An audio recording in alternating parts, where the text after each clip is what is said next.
Nahagip daw po ng CCTV ang mga huling sandali ni dating Public Works Undersecretary Maria Catalina Cabral sa hotel sa Baguio City.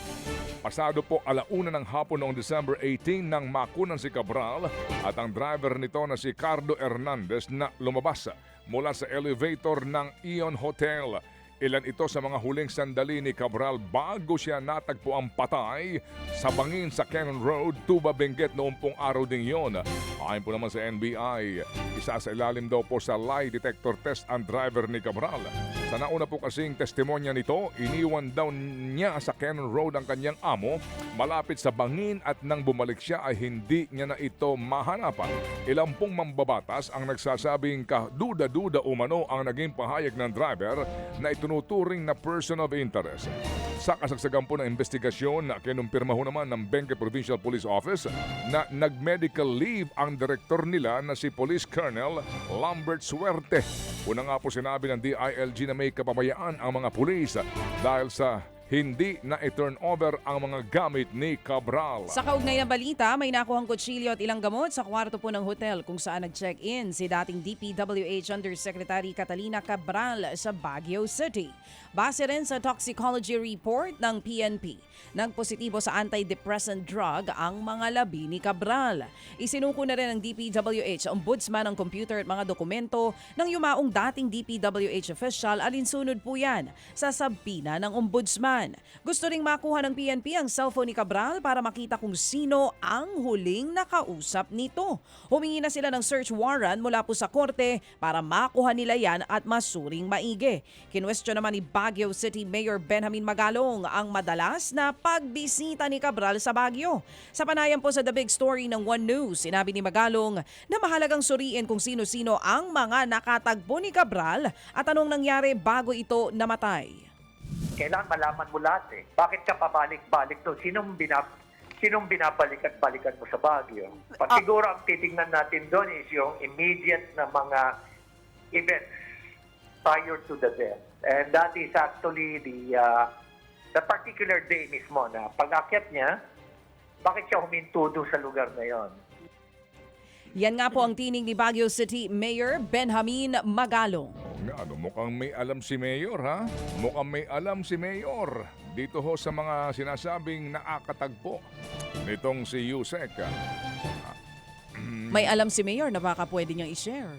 Oo, diba? Samantala po naman mga kapatid, Opo, hindi daw palalayain ng Senado sa Pasko ang mag-asawang kontratistang si Curly Discaya at ilang pa pong kasunod o akusado sa flood control scandal. Hindi rin po pinayagang magpasko sa labas po ng Senado ang tatlong dating engineers ng DPWH na sina Boss Henry Alcantara, Bryce Hernandez at JP Mendoza. Ayon kay Senador Ping Lacson, yan po ay para maiwasan ang posible nilang pagtakasa na cite in contempt. Ang mga ito sa hearing nga po kaugnay pa rin sa iskandalo po ng flood control projects. Nauna po sinabi ng ombudsman na posibleng maglabas ng warrant of arrest ang hukuman laban sa kanila bago magpasko. Sa ibang balita, dinalaw po ni Vice President Sara Duterte ang dating kongresistang si Arnie Teves dyan po sa Camp Bagong Diwa sa Taguig City. Ay, close pala sila. Kinumpirma po ni Interior Secretary John Vic Remulla na pumunta nga pong vice-presidente sa pasilidad ng BJMP sa kampo po noong October 19.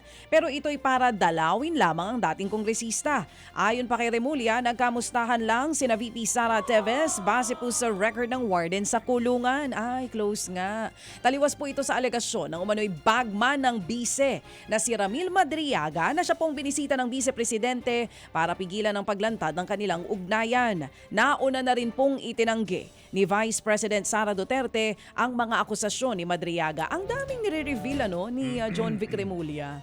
Oo, apakadami. Samantala po naman 5 palapag po na basement daw ang ipinatatayo ni dating Congressman Sal Dico sa Forbes Park sa Makati. Ayon po yan kay DILG Secretary John Vic Remulla. Hindi daw para sa parking kundi posibleng taguan ng pera dahil sa mas ligtas ito sa sunog. Itinigil daw ang konstruksyon ng maabunyag na ang iskandalo sa flood control projects. May mga arrest warrant po laban kay Ko at ilang pang opisyal kaugnay po ng 289 million pesos na maanumalyang flood control project sa Oriental Mindoro. Mga kapatid, brothers and sisters, saan ka pa? Dito na tayo sa totoo. Dito na tayo sa True FM. Mga kapatid, mag-subscribe and follow po kayo sa social media accounts ng True Network PH. Yan po kami, hanapin nyo lang True Network PH, Facebook, Instagram, YouTube, TikTok, and podcast. Mapa Apple or Spotify man yan, mahahanap nyo kami. Lahat ng mga napapanood at napapakinggan nyo po sa programa, nasa social media accounts namin yan. So paano mga kapatid? See you sa social media!